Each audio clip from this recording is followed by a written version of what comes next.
Hi guys, I'm Angie and this is Harold Jones, John L. Scott. all right. So today, what do we got? Today's an exciting day.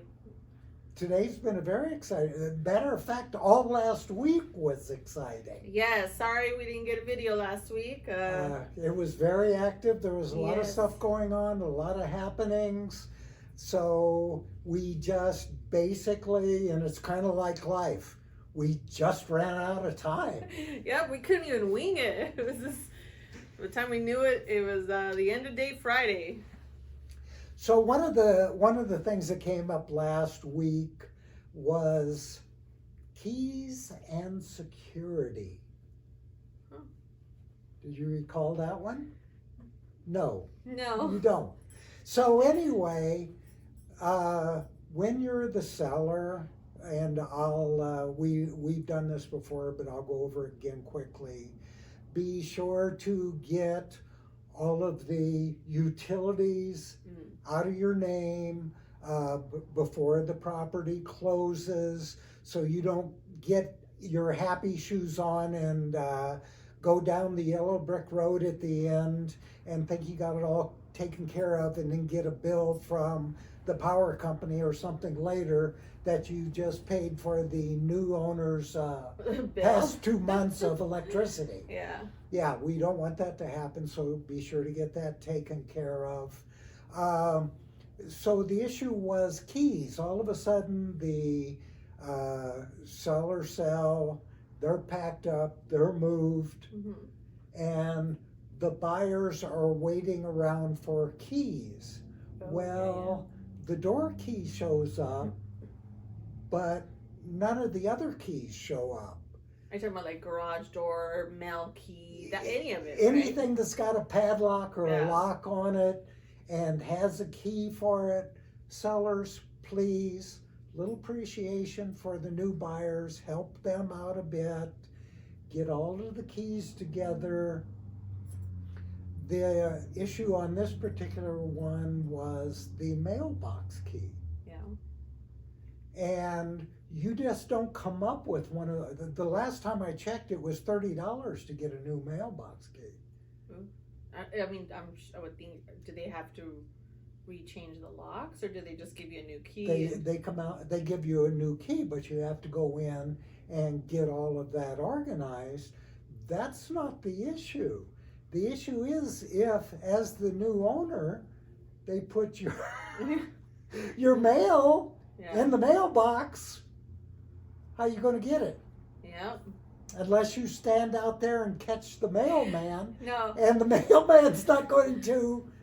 I could see as a seller, because I mean, you could do all the things you want of forwarding your mail, but there is going to be stuff that does not get forwarded, because I know to this day when I moved, my mail was still getting delivered to my old address. Now, it's not the new buyer's, new homeowner's responsibility to give me my mail, but it's that awkward, like, hey, do you have my mail? So, yeah, I mean, you should give your key to the owner, like either or else plan ahead. Start having your mail forwarded in advance, And you're correct there. Go to the post office, get the change of address, get all of that. I mean, most people will happily do it, but they're not going to gather up all your mail, put $5 worth of postage on it, and send it to you. Why not? That's just, why not? I'm joking. I like you. I don't know if I like you $5 worth. I'm like, here, take it to the real estate office. You left me. You moved out of town. I'm not a friend anymore. I mean, and then there's some good new homeowners, because I mean, we've received where some of the new homeowners would come to our office and bring mail from the prior owners, the Right. sellers, I mean, that's a possibility, but at a certain point, you don't want to keep doing that. you No, know? and it is up to the person at present to notify everybody. And don't get me wrong, I get this because my daughter still gets some of my mail once in a while. Dad, you got mail. What is it? So we all get it. Yeah. It happens to all of us. Go to the post office, get that taken care of, get that out of the way, get the utilities taken care of. And as an agent, what I usually try to do is I remind everybody at the beginning of the transaction, and hopefully I'll remember at the end, because there's lots of stuff going on. Yeah. And remind everybody at the end, seller, you need to make sure that is taken out of your name, and buyer, you need to understand that you have to contact utility companies and get it put into your name. The agents can do a lot for you. This is something that can only be done by the owner. So it's not that we wouldn't like to do it for you. Yeah. It's just not going to happen. So as far as mail forwarding, please do. As far as keys, please leave all of the keys. It'll make everything a lot easier, and everybody, because as an agent, we want everybody to be as happy as possible at the end of the transaction. Yep, that's the goal. We don't all get 100%, but if we can make it all a smooth transaction, that's a big plus. So keys, and while we're at it, garage doors, openers, or something else, it doesn't do me a lot of good if I can't get the garage door open, or I have to unlock it so I can raise it manually. We just have our little quirks about those type of things. Okay, so garage doors. This is something that just came to mind, which I have a quirky sense of humor. So if there are cameras in the house that you are buying, make sure any of those codes, any of those connections are broken, and you take them over. Do you see where I'm going with this? Yes. Or do I need to clarify? Make sure you change all the passwords, anything, because you don't want previous homeowners being able to log in and see what's Yeah, I don't want to be doing a song and dance in front of the previous owner. How about that? Yeah. Ta-da!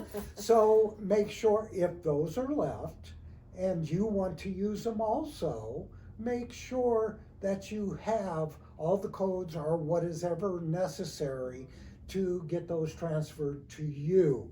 Yeah. Put them in your name, change the passwords, all that good stuff.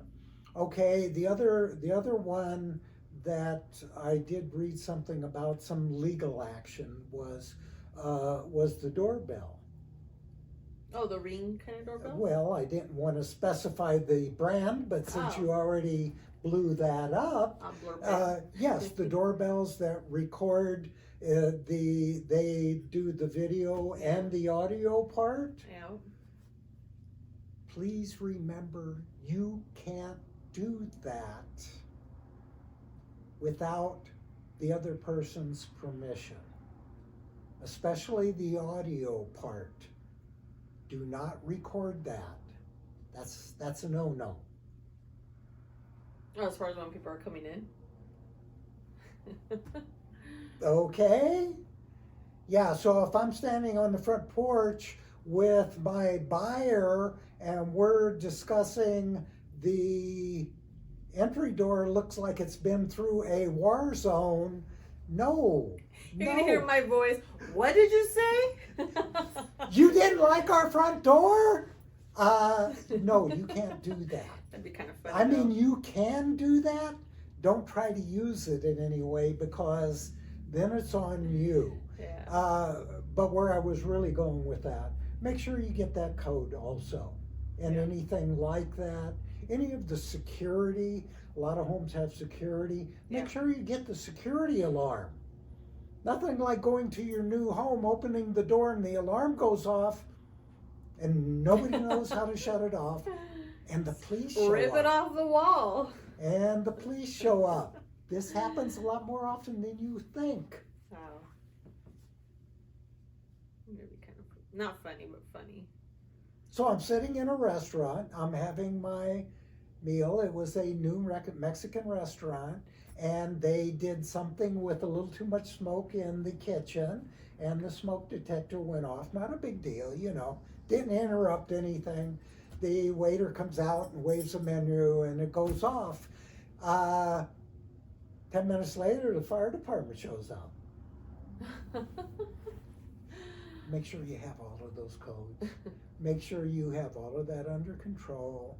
We don't need anybody doing a panic attack at any time, because this stuff can actually be taken care of quite simply. So door codes, alarms, doorbells.